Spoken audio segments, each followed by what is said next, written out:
Salut les amis, c'est Isa, j'espère que ça va. Alors, aujourd'hui, je vais faire très simple. Je vais faire, c'est la journée I Ching, Yi Jing. Je vais tirer 3 fois 2 cartes. Un choix 2, choix 3. 3 fois 2 cartes. Je vais vous lire vos cartes et je vais vous lire les lignes qui diffèrent par rapport aux deux cartes, d'accord? Et je vous donnerai un message sur lequel, là, pour le coup, ça va être un peu de la lecture, plus qu'autre chose d'ailleurs, mais la raison, c'est de vous donner un message du I Ching purement, sans nécessairement interférer. Après, si moi je ressens quelque chose d'autre, je vous le dirai, mais j'ai pas forcément envie d'interférer, ok? Je vous invite d'ailleurs, parce qu'il y aura beaucoup de lectures, donc je vous invite à écouter, si là vous écoutez cette guidance, on va dire, à un moment de votre journée où vous êtes genre en train de faire autre chose à côté, je vous inviterai à revenir dessus peut-être pour véritablement vous imprégner de ce que je vous dis au calme, ok? Allez, 3 messages du Yi Ching. Choix numéro 1. Choix numéro 2. Choix numéro 3. Voilà, allez, c'est parti mon cuicui. Voilà, choix 1, choix 2 ou choix 3, ok? Je vais commencer tout de suite avec le choix numéro 1. Allez, c'est parti. Grande abondance et ascension pour le choix numéro 1. Bah, c'est plutôt pas mal, hein, comme ça, hein, j'ai envie de vous dire. Alors moi, ce qui me vient néanmoins quand même, c'est que... alors il y a deux choses qui me viennent ici, là, déjà. C'est... pour que ça puisse continuer à ascensionner comme il faut, rester au maximum éloigné des problématiques des autres, j'ai envie de vous dire pour le moment. Il y a un besoin de préservation ici, hein. C'est un besoin de self-préservation. Et de ne pas vouloir aussi ascensionner trop vite parce que on dirait que ce qui me vient, c'est que l'environnement extérieur à l'heure actuelle n'est pas... ça risquerait d'endommager. Si vous arriviez à percer tout de suite dans ce que vous essayez de faire, peu importe de quoi il s'agit, l'environnement extérieur n'est pas favorable, c'est pas la fête entre guillemets, et ça risquerait d'endommager votre réussite. Donc ici, véritablement, ce qui ressort pour moi, c'est ne soyez pas trop pressés. Alors attendez, avant de faire ça, je vais vérifier les lignes. Quelles lignes je dois lire pour vous? Comme elles sont toutes petites, j'ai besoin de ma loupe. Alors, la 1, la 2, 3, la 4. Alors, la 1, 1, 2, 4. 1, 2, 4. La 1, la 2 et la 4. Ok. La 1, la 2 et la carte. Je vous mets comme ça pour que vous puissiez bien voir. Alors, la 1, la 2 et la 4. Ok, et c'est parti pour la lecture, les amis. Alors, la grande abondance, qui est la carte 55, vous dit... L'abondance est florissante lorsqu'un groupe est uni et que le pouvoir de ses dirigeants est à son apogée. On obtient alors un pic de clarté, de perspicacité et de progrès. Qu'il s'agisse d'un progrès d'ampleur nationale, d'un essor commercial ou d'une période d'abondance personnelle, ces périodes triomphales peuvent être brèves. Il est donc important d'en profiter tant que le soleil brille. En période d'abondance, il est avisé de faire preuve de bienveillance et de partager les fruits de sa bonne fortune. Considérez les bonnes actions d'aujourd'hui comme une protection contre la pénurie de demain. Tirer cette carte est de bon augure pour l'éducation des enfants et l'entretien d'une relation saine au sein d'une famille saine ou d'un groupe. La ligne 1 te dit: pour favoriser l'abondance, il faut un mélange d'énergie et de vision. Cette combinaison provient souvent de deux personnes qui s'associent pour une initiative, un projet ou une relation. Tout indique qu'elles forment une bonne équipe et que leur partenariat repose sur des bases solides.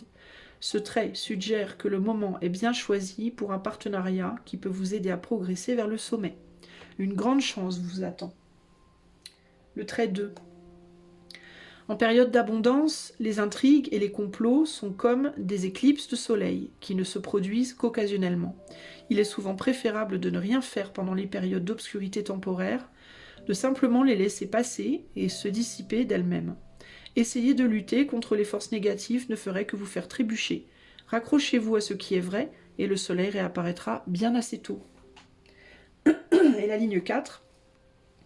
Lorsqu'une ombre obscurcit une période de prospérité ou de succès, cela peut vous déstabiliser. Afin d'éviter que cette contrariété temporaire ne devienne permanente, vous devez trouver des forces complémentaires qui soutiennent votre position. Partez en quête de conseils judicieux. Voilà pour la grande abondance. Maintenant pour l'ascension. L'ascension naturelle est représentée par la croissance au printemps. Lorsqu'une nouvelle vie végétale se ferait un chemin à travers la terre pour voir la lumière du jour. L'accent est mis sur le mouvement ascendant, un mouvement qui va de l'obscurité à l'influence et dont la croissance est facilitée par l'adaptabilité et l'absence d'obstacles. Une croissance constante et flexible est l'attribut clé d'une plante qui pousse vers le haut. Cette carte suggère une période d'avancement et de prospérité pour vous. Le sage, en harmonie avec le destin, est sensible mais déterminé. Faites un effort sincère et résolu pour contrer les forces d'inertie tout en contournant les obstacles qui se présentent, et la chance vous sourira. En restant tolérant et souple, vous conserverez l'innocence consciente qui alimente le mieux la croissance et le progrès. Une bonne croissance exige de la volonté et la maîtrise de soi, mais c'est l'enthousiasme à l'égard de la vie, qui la motive. Le trait 1 te dit « Avancer avec assurance porte bonheur. Tout comme un arbre tire sa puissance de ses racines, même des débuts modestes peuvent servir de base à de grandes réussites si l'on adopte la bonne attitude. Même si effectuer un nouveau mouvement peut parfois provoquer de la tristesse, il n'y a pas de regret à avoir. Sortez du confort que vous trouvez dans le passé et plongez-vous dans la vitalité aventureuse de l'avenir. » Et la ligne 4. Atteindre de nobles objectifs apporte un grand mérite dans le monde mortel comme dans le monde divin. Dans les moments où l'on vous témoigne une reconnaissance particulière, faites de votre mieux pour garder votre influence le plus longtemps possible. Il n'y a pas mieux que d'atteindre vos objectifs tout en exerçant une influence positive durable. N'oubliez pas, la tromperie s'éteint rapidement, mais l'intégrité résonne pour toujours. Voilà pour toi, choix numéro 1. J'espère que cela t'aidera. Alors, je vais passer au choix 2. Je bois un petit coup.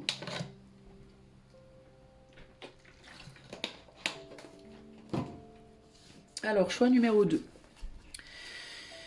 Se concentrer sur la vérité et l'arrêt. Alors...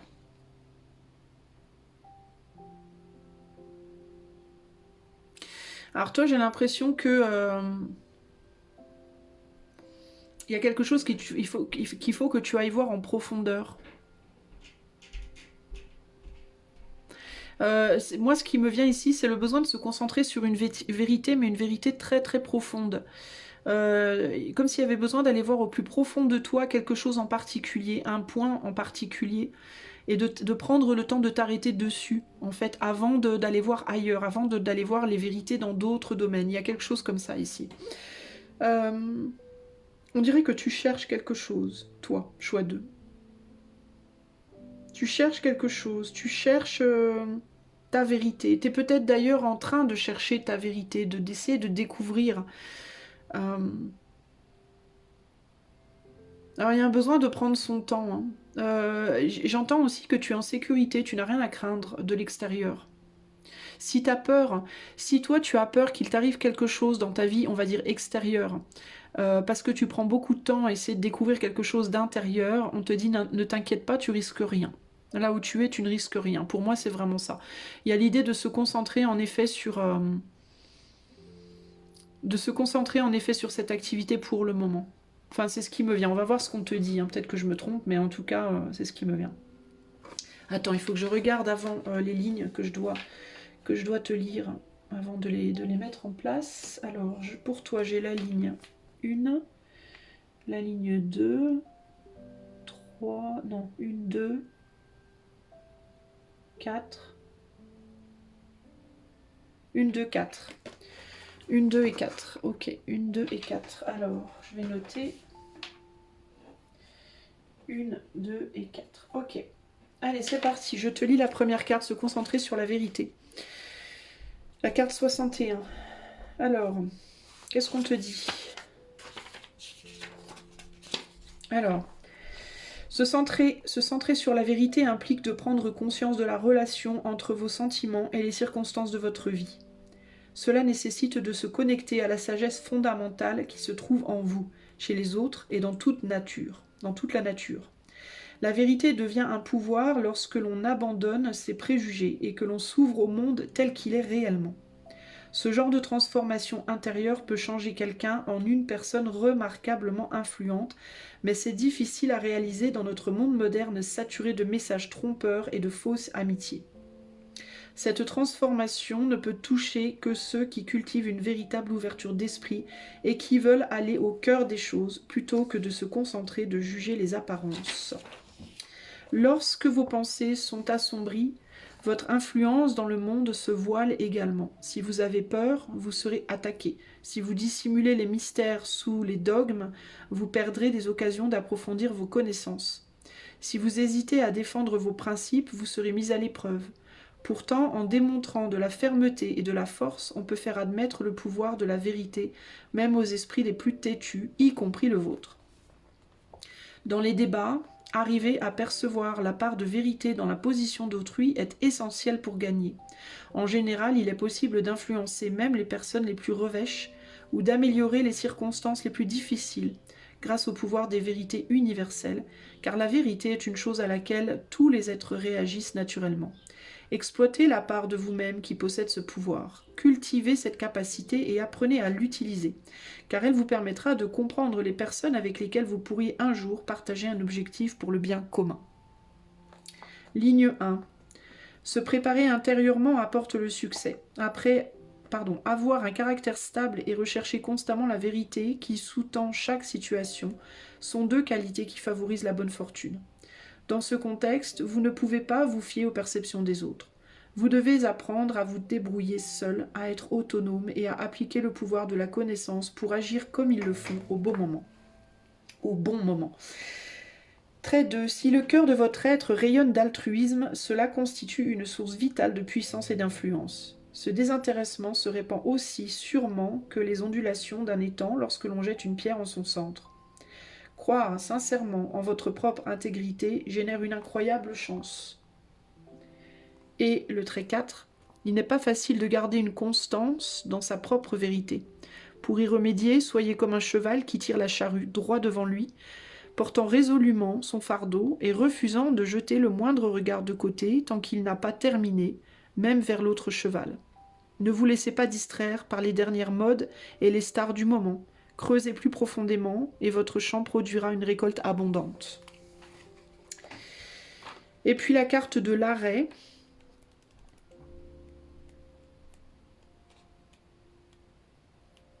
Alors, l'arrêt. Attends, je bois un coup parce que franchement j'ai du mal là.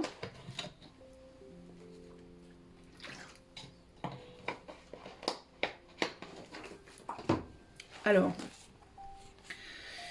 en période d'immobilité ou de stagnation, la confusion et le désordre peuvent prendre le dessus. Des forces à l'esprit étroit et égoïste se dévoilent lorsque la puissance de la clarté et de la créativité décline. Les détenus envahissent la prison et ses gardiens. Dans de tels moments, faites appel à votre force morale et battez en retraite. Le sage trouve refuge dans sa propre intégrité et reste fidèle à ses principes. Éloignez-vous des activités et des échanges en société jusqu'à ce que le moment soit venu pour l'action directe. Concentrez-vous sur vos affaires personnelles avec humilité et dignité, même si vous devez pour cela renoncer à certaines récompenses à court terme. À vouloir changer ce genre de situation trop rapidement, vous risquez de créer un conflit supplémentaire. Si vous acceptez d'affronter certaines difficultés tout en maintenant votre intégrité, vous vous préparez à une croissance future. N'oubliez pas qu'une graine de prospérité se cache souvent sous le voile du malheur. Trait 1. Des adversaires à l'esprit étroit avancent vers vous. Vous devez donc vous faire discret.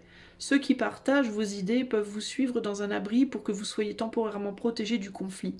C'est ainsi que vous pouvez établir des plans d'action pour l'avenir. Trait 2. Lorsque les événements sont au point mort à cause de l'influence corrompue de personnes égoïstes, le sage endure cette période de stagnation en acceptant volontairement la souffrance, afin de sauvegarder son intégrité. Évitez de vous laisser séduire par des incitations qui ne servent pas vos intérêts à long terme ou qui trahissent vos valeurs. Trait 4. La période de stagnation commence à se résorber. Le barrage est sur le point de céder. Il est essentiel d'agir dans les limites de votre autorité. Trop d'exubérance lors de la sortie éventuelle d'une impasse peut conduire à des excès et à des erreurs, alors soyez prudent. Utilisez votre intuition et faites confiance à votre instinct. Le temps et les conditions sont-ils propices pour que vous agissiez? Si votre véritable vocation est concernée, alors l'énergie du moment vous soutiendra. Voilà les amis, bah ça vient un peu en corrélation avec ce que je vous disais, hein, que si vous n'êtes pas prêt à... si vous n'êtes pas prêt à sortir de cet état de recherche de vérité pour le moment, que vous pensez que vous avez encore des choses à chercher, alors continuez à le faire. N'ayez pas peur de ce qui se passe à l'extérieur, en fait. C'est vraiment ce qui me vient pour vous. Hein. Ce qui se passe à l'extérieur concerne l'extérieur. Vous, ce qui vous concerne, vous, c'est votre intériorité pour le moment. Ou néanmoins, ce sur quoi vous êtes focalisé depuis un moment. Vous êtes focalisé sur quelque chose depuis un bon moment. Et on vous dit, c'est pas encore le moment pour le... C'est pas nécessairement encore le moment de sortir de ça. Même si vous avez la sensation que vous êtes en danger, pour moi, vous n'êtes pas en danger. Ok ? Voilà, choix 2. Je vais passer maintenant au choix 3. Choix 3. Nous avons la communauté et l'oppression. Est-ce que vous avez envie de quitter un endroit, vous? Un endroit pour autant duquel vous pensez que c'est un endroit... C'est intéressant parce que ce qui me vient ici, c'est comme si vous aviez envie de partir, de laisser derrière vous des gens avec qui, comme ça, en apparence, c'est plutôt agréable. Les choses sont plutôt agréables, mais qui, en fait, ne vous conviennent peut-être pas. On dirait que vous avez un choix, vous, à faire entre un entourage agréable, mais qui vous étouffe, et un cheminement peut-être désagréable sans ces gens-là, mais qui pour autant vous libère, ou l'inverse, ou ça peut être l'inverse. Alors c'est... Bon, je sais pas trop comment ça va... Je vais regarder les lignes, et je vous remets vos cartes, et je les lis. Alors pour le choix 3, je vous lis la ligne 1, 2, 3, 6. 1, 2, 3 et 6 pour vous. Alors, 1, 2, 3, 6. On a beaucoup de choses à dire pour vous. Intéressant. Ce qui me vient, c'est parfois, est-ce qu'il vaut mieux être seul que mal accompagné? Est-ce qu'il vaut mieux être seul ou mal accompagné? C'est ce qui me vient. Est-ce qu'il vaut mieux être seul ou mal accompagné, entre guillemets? En sachant que dans les deux cas, il y a un plus, un positif, du positif et du négatif, en fait. Donc j'ai l'impression que vous êtes face à un choix un peu comme ça, vous. Alors on va voir ce que le I Ching... Moi, ça c'est ce que moi je vous dis, mais on va voir ce que le I Ching vous dit, ok? Alors la carte 13 de la communauté vous dit... Lorsque les liens communautaires ou tribaux unissent un groupe de personnes, une grande réussite est possible. Toutefois, ces liens ne se développent que si chacun met ses intérêts personnels de côté au profit de relations humaines vertueuses, comme la communication ouverte et l'empathie. Plus la perspective est large, plus le bien qui peut être réalisé est grand, et plus le soutien derrière celui-ci est puissant. Un esprit de coopération stabilise le bateau pour le bien de tous, et ramer vers une belle île aux grands idéaux ne gâche rien. Apprenez à respecter le pouvoir de la diversité, car la force d'une communauté ne réside pas seulement dans le nombre de ses membres, mais aussi dans la diversité de leurs compétences et ressources collectives. À la façon des murs solides renforcés par des matériaux différents, les groupes les plus puissants se renforcent en tolérant les différences. Avec le soutien sans faille d'un groupe unifié, on peut se lancer sans grand risque dans n'importe quelle entreprise, même la plus difficile. Le trait 1. Lorsque les invités arrivent à la porte, l'ambiance est remplie d'enthousiasme et la divergence d'objectifs n'apparaît pas encore. C'est ainsi au début dans une communauté. Utilisez ces moments avec précaution car ce sont des occasions à ne pas manquer. Pour favoriser la bonne volonté au sein d'un groupe, au début d'une initiative ou d'une association, évitez les accords secrets.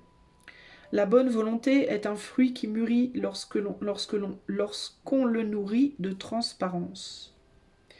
Trait 2. L'appartenance à un groupe exclusif peut entraîner des regrets ou des vexations. Lorsque les contacts sociaux sont sélectifs, cela crée des divisions et des querelles malsaines, ainsi que des limitations pour tout le monde. Évitez la mesquinerie et la discrimination superficielle. Soyez ouverts aux autres et à ce qu'ils ont à offrir. Vous ne perdez probablement rien de trop important, mais les rancœurs nées d'une tentative d'obtenir un avantage temporaire sont presque toujours gênantes en cours de route. Le trait 3. Ceux qui se méfient de leurs alliés les espionnent et préparent des coups montés, se retrouvent généralement prises à leur propre piège. Évitez les manigances inutiles, car elles sont un signe que votre communauté se disloque. Quand ce genre de manigance commence à apparaître, mettez-y un terme immédiatement. Les choses ne feront qu'empirer en continuant sur cette voie, surtout maintenant. Et le trait 6. Des associés pratiques peuvent former une communauté, mais celle-ci manque de chaleur. Un groupe de personnes cordiales peut être constitué de voisins ou d'associés, mais aucun grand dessein ne les unit. Ce n'est pas grave. Se montrer civil n'est pas aussi puissant que former une réelle communauté, mais cela reste bénéfique pour tout le monde. Si la situation n'est pas très satisfaisante, elle n'est pas non plus une cause de regret. L'oppression.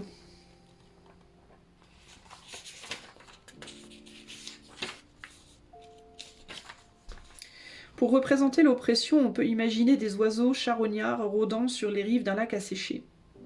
Les périodes difficiles peuvent dessécher nos esprits et donner naissance à une multitude de charognards sous forme de préoccupations gênantes. Les pertes importantes ou les échecs personnels brisent certaines personnes, mais les plus résistants sont capables de plier sous leur destin plutôt que se briser. Pour supporter les moments difficiles ou même en tirer profit, vous devez puiser au plus profond de vous-même, car votre identité est plus forte que le destin et ne peut être corrompue, même par les plus dures réalités. Dans les moments difficiles en particulier, il est essentiel de puiser dans la source qui nous fait continuer d'avancer, l'espoir. Dans un sens, l'échec n'existe pas, seulement la réalité douce amère. Et souvent, c'est avec l'amer que l'on apprend davantage. Nos échecs, aussi difficiles soient-ils à accepter, peuvent nous ouvrir les yeux, offrant une vision claire que seuls connaissent ceux qui ont risqué la déception et y ont goûté. Cette clarté et cet apprentissage sont le rayon de soleil qui transperce les nuages sombres. Dans des circonstances difficiles, il est important de rester fort tout en maintenant les apparences. Évitez de trop parler, sauf à vos amis les plus proches. Vos paroles n'auraient que peu d'effet sur la plupart des gens, puisque votre influence sera au plus bas, et de vaines discussions vous feraient perdre de l'énergie vitale. Garder le silence est la meilleure stratégie pour faire face publiquement à l'adversité. Cela montre que vous êtes suffisamment fort pour résister à vos problèmes actuels et suggère que vous vous rétablirez complètement. A l'inverse, vous devez absolument communiquer ouvertement avec ceux en qui vous avez confiance. Quand on subit un malheur, parler et ressentir font partie du processus de guérison. Pour ceux qui osent vivre pleinement et complètement l'échec, qui est le dernier tabou de la société moderne, n'est qu'une partie du cycle inévitable des hauts et des bas faisant partie de la vie. Ne jamais échouer, c'est le pire échec possible. En évitant complètement de prendre des risques, on ne s'approchera jamais de ce qui pourrait être. Le trait 1. Aussi insurmontable que les défis puissent paraître, ne cédez pas à la morosité et à la mélancolie. Cela ne ferait qu'aggraver la situation. Si vous vous efforcez de surmonter les problèmes et de toujours aller de l'avant, si vous ne perdez pas espoir, le progrès est toujours possible. Chassez les spectres de l'apitoiement avant d'aller pourfendre les dragons du malheur. Le trait numéro 2. À l'extérieur, je fais comme si tout allait bien, mais à l'intérieur, je me sens oppressé, lourd et maussade. Vous vous reconnaissez dans cette phrase ? Dans ce genre de situation, l'aide apparaît souvent soudainement, par hasard, comme si elle tombait miraculeusement du ciel. Même après l'arrivée de cette aide, vos problèmes peuvent subsister, qu'ils soient réels ou imaginaires, mais au moins, ils ne prennent plus toute la place dans votre esprit. Dans ces moments-là, vous devez fournir un effort personnel pour lisser les aspérités de votre vie. Mais vous pourrez compter sur une puissante énergie nouvelle pour vous aider. Quand vous vous trouvez dans une situation difficile, prenez de la hauteur par n'importe quel moyen disponible et ne regardez pas en bas. Le trait numéro 3. L'indécision en période d'adversité ne fait qu'apporter davantage de malheur. Imaginez un homme parti se promener pour réfléchir à un dilemme personnel concernant sa relation avec sa partenaire. Ne parvenant pas à résoudre son problème, il ressent de plus en plus de frustration. Il passe à côté d'un arbre qui l'agace pour une raison ou une autre, si bien que dans sa frustration, l'homme lui donne un coup de pied, se faisant mal à l'orteil. Il retire alors sa chaussure pour examiner les dégâts et s'assoit malencontreusement sur un lit d'épines. Hurlant de colère, il rentre chez lui en boitant et découvre que sa partenaire l'a quitté. Quel bon conseil pourrait bien aider un individu qui est lui-même devenu son pire ennemi? Trait numéro 4. Non, pardon, numéro 6. L'avenir semble soudainement plus prometteur. Vous étiez jusqu'à maintenant retenu par des liens qui peuvent maintenant être rompus. Et les récents troubles touchent à leur fin. Autorisez-vous à aller de l'avant et même à vous surpasser un peu, car il n'est plus nécessaire d'être extrêmement prudent. Vos problèmes sont peut-être plus imaginaires que réels désormais. Une fois que vous aurez vu quelles sont les possibilités, adoptez une attitude positive et faites preuve de détermination. Vous serez bientôt maître de la situation et pourrez en récolter les fruits. Bon, donc en gros ici, je crois que choix 3 de ce dont on vous parle, c'est vos relations surtout. Il y a l'idée ici, alors pour revenir à ce que je disais avant de lire, peut-être de faire le tri entre les amis avec qui vous avez des vrais buts communs et avec qui il vous faut composer pour essayer d'avancer, parce que évidemment tout le monde est différent et que avec les différences on peut aussi enrichir les choses. Et puis il y a les amis avec qui vous essayez à tout prix de composer alors que vous n'avez aucun but commun. Ces amis-là, à mon avis, il vaut mieux les garder comme copains, copines, comme ça vite fait, mais ne pas trop s'investir avec ces personnes-là. Et par rapport à l'oppression, ben, je pense que cette oppression, pour vous, elle peut venir justement de ça, de la difficulté que vous avez peut-être à faire la part des choses avec des amis qui ont des buts communs alors, c'est comme si en fait vous arriviez pas, vous vouliez pas tolérer certaines choses de gens qui pourraient travailler avec vous sur des choses importantes, et que paradoxalement vous essayez de tolérer des choses de gens avec qui vous avez rien d'important à faire entre guillemets. Vous voyez ce que je veux dire? C'est particulier quoi. Donc je pense qu'il y a un besoin peut-être de remettre les choses à leur place. Euh,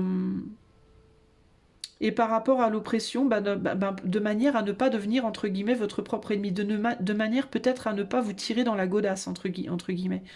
Vous voyez ce que je veux dire, comme cette personne qui tape dans l'arbre et qui s'assied sur des épines, etc. etc. De ne pas s'entêter sur le mauvais chemin, en fait. Voilà, c'est un peu ça l'idée. Faire la différence entre les deux. En sachant, comme je vous disais au début, qu'on ne peut jamais avoir tout parfait, en fait. Mais qu'il faut savoir pourquoi on se bat. C'est vraiment ça l'idée en fait. Hein. On n'aura jamais une perfection absolue, mais il faut savoir pourquoi on se bagarre, entre guillemets. Et dans les relations, c'est pareil en fait. Si vous essayez à tout prix de faire fonctionner une relation, il faut que ce soit une relation qui vaille la peine, c'est-à-dire dans laquelle vous savez que vous voulez aller dans le même sens, en fait. Vous avez les mêmes idéaux, les mêmes buts, les mêmes. Vous voyez ce que je veux dire? Essayez de vous bagarrer pour une relation dans laquelle vous savez que fondamentalement vous voulez pas la même chose, c'est se tirer dans le pied, c'est taper dans l'arbre et s'asseoir sur un nid d'épines. Pardon, sur un lit d'épines, vous voyez? Donc, vous, je pense qu'il vous faut travailler là-dessus. Voilà, choix 3, j'espère que cela vous aidera, je vous fais des gros bisous et je vous dis à bientôt. Ciao, ciao!